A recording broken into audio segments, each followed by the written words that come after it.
Welcome to the edge of your seat.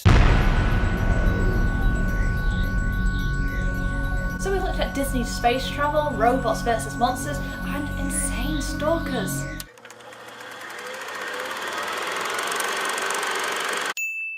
Based on the famous American novel of the same name, sorry, haven't read it yet. No, have I. A Wrinkle in Time follows middle school social outcast Meg Murray as she struggles to deal with the disappearance of her brilliant scientist father.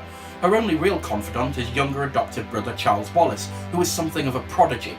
Along with Meg's classmate Calvin, the Murray children embark on a fantastical otherworldly quest to find their father, led by the odd trio of Mrs. Who, Mrs. Witch and Mrs. Whatsit. I have to admit, with the initial setup of a physicist discussing quantum theory and wormholes, not mentioned by name because it's a kids' film, but clearly there, I was expecting something of a sci-fi, but no, this is pure fantasy. One of the main signifiers is that the film eschews any kind of intellectual logic.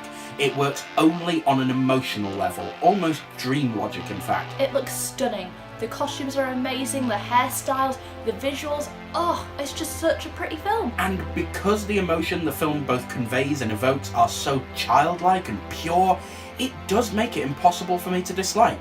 Now, there are clear flaws. Characters need fleshing out, plot points need developing.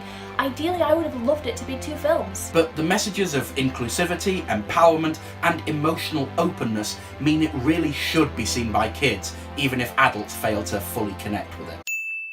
I've said before now that Guillermo del Toro is one of my favourite modern directors, but it did take me a while to get around to Pacific Rim. I thought the guy just sold out and made a Transformers film. Then I actually watched it and, well, yeah, okay, there's no denying it's probably his dumbest film, but it's just pure popcorn fun. Mechas versus kaiju, that will never not be entertaining, especially when filmed by someone with a good eye. And so we come to the sequel, Uprising. Set 10 years after the original, we follow Stacker Pentecost's son Jake as he rejoins the Jaeger program and faces new threats. I don't think many will be surprised that this isn't quite as good as the original, but what surprised me was how enjoyable it is as a legacy entry.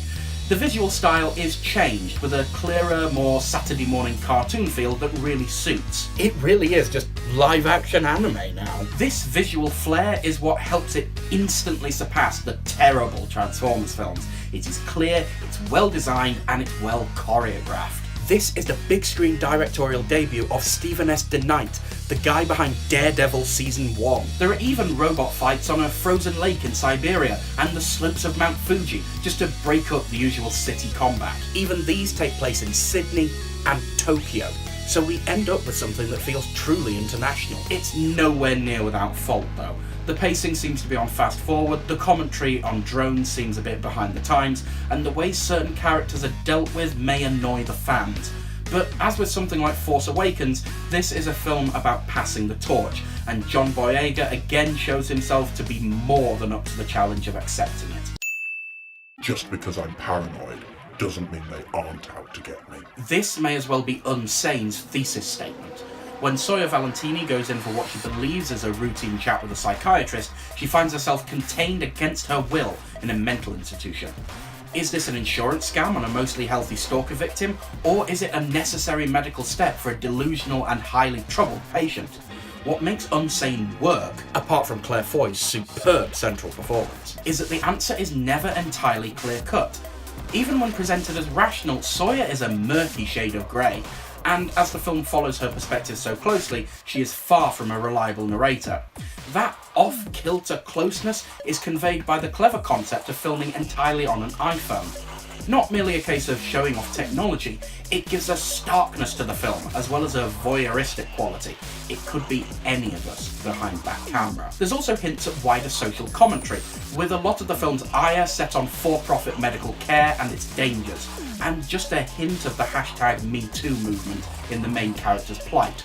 All in all, it's a welcome change from director Steven Soderbergh, showing he can craft a thrilling B-movie just as well as an A-lister heist.